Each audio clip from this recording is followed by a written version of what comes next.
సంవత్సరాల తరబడి ఎన్ని మందులు వాడినా మీ మోకాల నొప్పులు తగ్గట్లేదా? ప్రాణ పెయిన్ క్లినిక్ లో అత్యాధునిక చికిత్స. నమస్తే రవీంద్రనాథ్ గారు. నమస్తే అండి ఉష గారు. సో పవన్ కళ్యాణ్ గారు తిరుపతి పర్యటనలో కొన్ని వ్యాఖ్యలు చేయడం జరిగింది. ఏదైతే సనాతన ధర్మం కాపాడుకోవాలి అన్న వ్యాఖ్య మనం వింటూ ఉన్నాము. దాంతోపాటు చెన్నైకి వినిపించేలాగానే మాట్లాడారని ఒక రకంగా కూడా మనం చెప్పుకోవచ్చు. ఎవరైతే అక్కడ ఒక వ్యక్తి దీని గురించి మాట్లాడారు అంటే సనాతన ధర్మాన్ని నిర్మూలించాలి అనే విధంగానే ఆయన కూడా ఒక వర్డ్ యూస్ చేయడం జరిగింది. ఒక రకంగా ఇది హెచ్చరికనే మనం చెప్పొచ్చు. అండ్ దాంతోపాటు వారాహి డిక్లరేషన్ బుక్ కూడా చూపించడం జరిగింది. ఇప్పుడు అందరి కళ్ళు ఆ బుక్ పైనే ఉన్నాయి. దీనికి సంబంధించిన పూర్తి వివరాలు ఏంటి అండ్ దాంతో పాటు మనం చూసుకుంటే సనాతన ధర్మం అంటే ఏంటి, దీని గురించి ఇప్పుడు ఎందుకు మాట్లాడడం జరుగుతుంది అసలు? పవన్ కళ్యాణ్ గారు రీసెంట్గా తన తిరుపతి పర్యటనలో భాగంగా ఒక వర్డ్ వాడడం జరిగింది. అది వారాహి డిక్లరేషన్. సనాతన ధర్మంపై మేము ముందుకు తీసుకెళ్తామని చెప్తూ ఆయన కొన్ని కీలకమైనటువంటి అంశాలు కూడా మాట్లాడడం జరిగింది. ఎప్పుడైతే ఈయన సనాతన ధర్మాన్ని అన్నటువంటి ఏ టాపిక్ తీసుకొచ్చారో మీడియాలో ప్రముఖంగా రకరకాల వార్తలు వినిపిస్తున్నాయి. దురదృష్టవశాత్తు విషయం ఏంటంటే అదే ఒక ముస్లిం సంబంధించిన పండగ జరిగిందనుకోండి, తల మీద ఒక టోపీ పెట్టుకొని ఇఫ్తార్ విందులకు వెళ్ళినప్పుడు ఎందుకు వెళ్ళావు అని ఎవరు అడగరు. క్రిస్మస్ వేడుకలు జరిగినప్పుడు క్రిస్మస్ వేడుకల్లో భాగంగా అక్కడికి వెళ్ళి చర్చిల్లో పార్టిసిపేట్ చేసినటువంటి మన రాజకీయ నాయకులకి ఎందుకు మీరు వెళ్ళారు అని చెప్పి ఎవరు అడగరు. నాట్ ఓన్లీ పవన్ కళ్యాణ్, నేను అందరి దృష్టిలో పెట్టి చెప్తున్నాను. కానీ ఒక నేను హిందూ ధర్మానికి నేను కట్టుబడి ఉంటాను అని అంటే ఎందుకు మత ఛాందసవాదిగా చూస్తుంది ఈ లోకం అన్నదే ప్రశ్న. నేను సూటిగా ఒక ప్రశ్న అడుగుతున్నాను. ఎవరి ధర్మాలు వాళ్ళు పాటించుకోండి, తప్పేమీ లేదు కదా. సనాతన ధర్మాన్ని ఎప్పుడైతే పవన్ కళ్యాణ్ గారు మాట్లాడడం జరిగిందో ఇప్పుడే ఇన్ని రకాల వార్తలు, ఊహాగానాలు, ఏదో జరిగిపోతుంది అన్నటువంటి ఒక వ్యాఖ్యలు వినిపిస్తున్నాయి. ఆయన చేసిన తప్పేంటి ఇక్కడ? కాసేపు మనం పవన్ కళ్యాణ్ గారిని పక్కన పెడితే ఆయన చేసిన వ్యాఖ్యలు తమిళనాడును ఉద్దేశించి మాట్లాడడం జరిగింది. ఉదయనిధి స్టాలిన్ ఎవరైతే ప్రెజెంట్ డిప్యూటీ సీఎంగా ఉన్నారో స్టాలిన్ గారి యొక్క అబ్బాయి ఉదయనిధి స్టాలిన్ గతంలో 2022లో ఆయన సనాతన వలిప్పు మానాడు అని ఒక కార్యక్రమాన్ని ఏర్పాటు చేశారు. సెప్టెంబర్ 2వ తారీఖు నాడు సనాతన వలిప్పు మానాడు అని చెప్పి, అంటే సనాతన ధర్మ నిర్మూలన తెలుగులో చెప్పాలంటే, దానికోసం ఆయన కట్టుబడి ఒక పెద్ద బహిరంగ సభలో కూడా మాట్లాడడం జరిగింది. అందులో కీలకమైన వ్యాఖ్యలు చేశారు.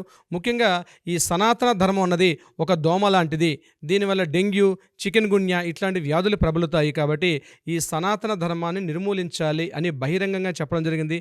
దాని మీద యావత్ దేశం కూడా, ముఖ్యంగా ఎవరైతే హిందువులు అని చెప్పబడుతున్నామో అందరం కూడా రకరకాల దాడులు చేయడం కూడా జరిగింది. అయితే ఈరోజు అక్కడ తిరుపతిలో మాట్లాడినటువంటి పవన్ కళ్యాణ్ గారి వ్యాఖ్యల మీద ఇది చెన్నైకి ఆయన ఒక హెచ్చరిక చేస్తూ అని చెప్తూ మాట్లాడడం జరిగింది. అసలు ఈ సనాతన ధర్మం అంటే ఏమిటి అన్నది ముందు తెలుసుకుంటే ఇన్ని రకాల వ్యాఖ్యలుగా కారణమయ్యే అవకాశం ఉండదు ఉష గారు. ముఖ్యంగా చాలామంది హిందూ మతం, ఇది క్రిస్టియన్ మతం, ఇది ఇస్లాం మతం అంటారు. హిందూ అన్నది యాక్చువల్గా మతం కాదు, ఇది మొదటి నుంచి చెప్తున్నది. ఇది ఒక ధర్మం, హిందూ ధర్మం. దాన్ని సనాతన ధర్మం అంటారు. ఎందుకు ధర్మం అని పిలవబడింది అంటే ధర్మం అన్నది ఒక రూల్, ఒక పద్ధతి, ఒక ప్రామాణికం, ఒక రకమైన ఒక ప్రొసీజర్ అని చెప్పుకోవాలి. ధర్మం అంటే చాలా అర్థాలు ఉంటాయి. అవన్నీ ఈ వేదికలోని అన్ని విషయాలను చెప్పలేను కాబట్టి దాని సిస్టమ్ నేను చెప్తున్నానండి. సనాతన ధర్మం అంటే ఏంటి? ఎప్పుడు స్టార్ట్ అయిందో తెలియదు, ఎవరు మొదలైందో తెలియదు. ఒకసారి చిన్మయానంద గారు కూడా ఇదే ప్రశ్న అడిగారట. క్రైస్తవ మతం ఎవరు స్టార్ట్ చేశారంటే జీసస్ క్రీస్ట్ అంటారు. అదే ముస్లిం మతం ఎవరు స్టార్ట్ చేశారు అంటే మహమ్మద్ ప్రవక్త అంటారు. ఇట్లా. కానీ హిందూ మతం ఎక్కడ మొదలైంది అంటే సనాతనంగా ఉండేది, అంటే ఇంతకుముందు ఉండేది, ఇప్పుడు ఉంది, రేపు కూడా ఉండేది. దిస్ ఇస్ కాల్డ్ సనాతనం. ఇంతకుముందు ఉండేది, ఇప్పుడు ఉంది, రేపు భవిష్యత్తులో కూడా ఉంటుంది అని చెప్పేది ఒక సనాతనం. ఇది ఒక ధర్మం. వాట్ ఈజ్ ధర్మం? ఫర్ ఎగ్జాంపుల్ మీకు చెప్తాను చూడండి. సూర్యుడి నుంచి వస్తున్న వేడి దాని ధర్మం. వేడి అనేది ఒక ధర్మం. మంచు శీతలం దాని యొక్క ధర్మం. అంటే ప్రకృతిలో ఒక నియమాలు ఉంటాయి. ప్రతి దానికి కూడా ఒక నియమం ఉంటుంది. ఆ నియమాన్ని ధర్మం అంటుంది శాస్త్రం. ధర్మం అంటే ప్రొసీజర్. ముఖ్యంగా ఏదైతే సనాతన ధర్మం చెప్తున్నామో ఇది ఒక విధి విధానం. సూర్యుడు తూర్పున ఉదయించాలి, పడమరను అస్తమించాలి, చంద్రుడికి పౌర్ణమిలు, అమావాస్యలు ఉంటాయి. దాని ధర్మం అది, దాని ప్రొసీజర్ అది. సో ముఖ్యంగా ఇక్కడ చెప్పేది ఏంటంటే భరతఖండం అని చెప్తున్నాము, భారతదేశం అనేది చెప్తున్నాము. ఇది ఇప్పుడు నేను చెప్పినట్టుగా తూర్పున సూర్యుడు ఉదయించడం, పడమరను అస్తమించడం ఏదైతే ధర్మమో భారతదేశంలో ఇక్కడ వేదాలను ఉపయోగించడం, వేదవిహిత కర్మలు చేయడం, వేదాన్ని అనుసరించడం అనేది ఇది ఒక ధర్మం. భారతదేశంలో వేదాన్ని అనుసరించడం అనేది ఒక ధర్మం.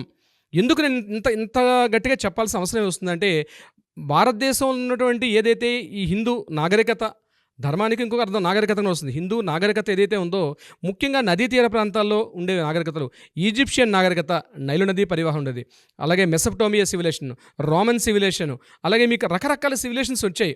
ఈ సివిలేషన్స్ నాగరికతలో వస్తూ తరువాత వచ్చినటువంటి చారిత్రక మార్పుల వల్ల కొన్నాళ్ళకి వాటి ఆనవాళ్ళు కూడా లేకుండా అంటే పూర్తిగా రూపు మారిపోయినాయి. ఎందుకు మారిపోయిందో దానికి చాలా కారణాలు చెప్తాం.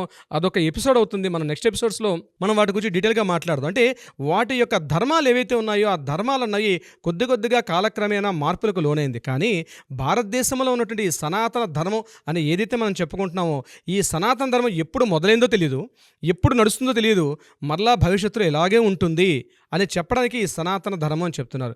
అంటే సనాతన ధర్మం అంటే కేవలం హిందూ అనే పదం రీసెంట్గా ఫామ్ అయింది కొన్ని వేల సంవత్సరాల క్రితం. కానీ అంతకుముందు దేం వాడేవారు? దీన్ని సనాతన ధర్మం అనే వాడేవారు. ఏంటి సనాతన ధర్మం అంటే వేదాలకు సంబంధించినటువంటి, అంటే వాట్ ఈజ్ వేదాస్? వేదాలను అర్థం చేసుకోవాలనుకుంటే ఉపనిషత్తులు అర్థం చేసుకోవాలనుకుంటే మళ్ళా వేదాంగాలు అర్థం చేసుకోవాలనుకుంటే పురాణాలు అర్థం చేసుకోవాలనుకుంటే ఇతిహాసాలు. ఇవన్నీ ఒక వర్డ్స్, ఇవన్నీ కూడా ఒక సిమిలర్గా ఉంటాయి.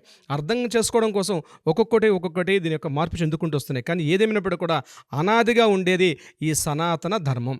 అయితే ఏమిటి సనాతన ధర్మం అంటే ఇక్కడ మూఢనమ్మకాలు వేరు, ఆచార వ్యవహారాలు వేరు, ధర్మం వేరు. అందుకే ధర్మో రక్షిత అంటుంది. అంటే సనాతన ధర్మం అనేది భారతదేశంలో కొన్ని వేల సంవత్సరాల నుంచి కూడా, కొన్ని లక్షల సంవత్సరాల నుంచి కూడా ఇలాగే ఈ ధర్మం ప్రొసీజర్ అవుతుంది. మన తాతలు, మన తాతల ముత్తాతలు, ముఖ్యంగా మొత్తం ప్రపంచంలో తీసుకున్నట్లయితే పశ్చిమ భాగం అంతా కూడా ఈ మతాలకు పుట్టినీళ్ళు. క్రైస్తవ మతం కానివచ్చు, ముస్లిం మతం కావచ్చు, హైందవ ధర్మం కావచ్చు, ఇంకా ఏదైనా సరే ఇవన్నీ కూడా ఈస్ట్లో ఉన్నటువంటి ఈ తూర్పు ఆసియా ప్రాంతాల్లో మాత్రమే బాగా పుట్టి ఇక్కడ నుంచి యావత్ దేశానికి కూడా, యావత్ ప్రపంచానికి విస్తరించాయి. అయితే ఈ భారతదేశంలో ఇక్కడ జరిగినటువంటి దీని తర్వాత ఈ సనాతన ధర్మాన్ని పూర్తిగా రూపుమాపాలి అనే విషయం మీద అనేక వేల సంవత్సరాల పాటు కంటిన్యూస్గా దాడులు జరిగాయి. ఎన్ని దాడులు అంటే చరిత్రని మనం ఒకసారి వెనక్కి వెళ్ళినట్లయితే అండి ఉష గారు, అనేక దాడులు జరిగాయి ఈ సనాతన ధర్మాన్ని ఇక్కడ తొక్కేయాలి అనే ఉద్దేశంతో. ఎప్పటికప్పుడు ఎంత తొందరగా దాన్ని తొక్కేయాలని ప్రయత్నం చేస్తుంటే మరలా గోడ కొట్టిన బంతిలాగా సనాతన ధర్మం మరలా ముందుకు వెళ్తూ వస్తుండేది. దీనికి ఎగ్జాంపుల్ చెప్తాను. 1000 సంవత్సరంలో భారతదేశంలో ముస్లిమ్స్ యొక్క దండయాత్రలు స్టార్ట్ అయినాయి. అంటే కుతుబుద్దీన్ ఐబక్ 1206 ప్రాంతంలో ఈ భారతదేశం ప్రాంతంలో ఇక్కడ ఇస్లాం మత సామ్రాజ్యం స్థాపించాలని చెప్పి మూకుమ్ముడిగా చేయడం జరిగింది. ఒక సంవత్సరం కాదు, 1000 ఏండ్ల పాటు సుమారుగా భారతదేశంలో ముస్లిం మతరాజ్యాలే ఇక్కడ చేయడం జరిగింది. ఇక్కడ నేను మతం జోలికి వెళ్ళట్లేదండి. నేను ఏ రకంగా దాడులు ధర్మం మీద ఎటువంటి దాడులు జరిగాయి అని చెప్పడం నా ఉద్దేశం. ఈ ధర్మం మీద ఏమైంది కంటిన్యూ అయినప్పుడు కూడా ఈ రోజు కూడా వాళ్ళు కనీసం కొన్ని వందలేళ్ల పాటు ఇదే భారతదేశంలో రకరకాలుగా ఈ సనాతన ధర్మాన్ని భ్రష్టు పట్టించాలని అనేక ప్రయత్నాలు చేశారు. కానీ ఈ రోజు కూడా సజీవంగా ఉంది. దానికి అర్థం మన పూర్వీకులు ఇచ్చినటువంటి ఆ వేద సంస్కృతి. 600 సంవత్సరంలో ఔరంగజేబు పరిపాలన కాలంలో భారతదేశంలో క్రిస్టియన్స్ అనేవాళ్ళు భారతదేశంలోకి ప్రవేశించారు. ఔరంగజేబుకు ముందు భారతదేశంలో ఒక క్రిస్టియన్ కూడా ఉండేవాడు కాదు. కానీ 1600 సంవత్సరంలో భారతదేశంలో క్రిస్టియానిటీ అంటే ఈ వచ్చినటువంటి ఈ తూర్పు ప్రాంతం చూసినటువంటి కొంతమంది ఎవాంజలిస్టులు అంటారు, వాళ్ళు వచ్చి ఇక్కడ ప్రచారాన్ని చేయడం మొదలుపెట్టారు. కానీ ఈరోజు కూడా వాళ్ళ పర్సంటేజ్ తక్కువగా ఉంది. కారణం ఏమిటి అంటే ఈ ధర్మాన్ని నాశనం చేయాలనుకుంటున్నారు. వాళ్ళ పని వాళ్ళు చేసుకుంటే ప్రమాదం ఉండేది కాదు.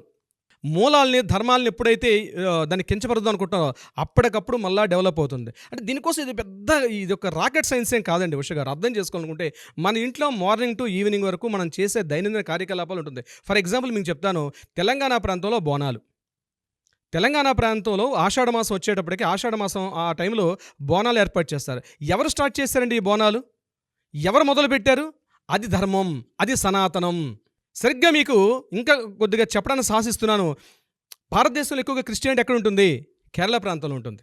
జీసస్ క్రిస్ట్ ఎప్పుడు జన్మించాడు? December 25th ఆయన డేట్ ఆఫ్ బర్త్ చేస్తారు.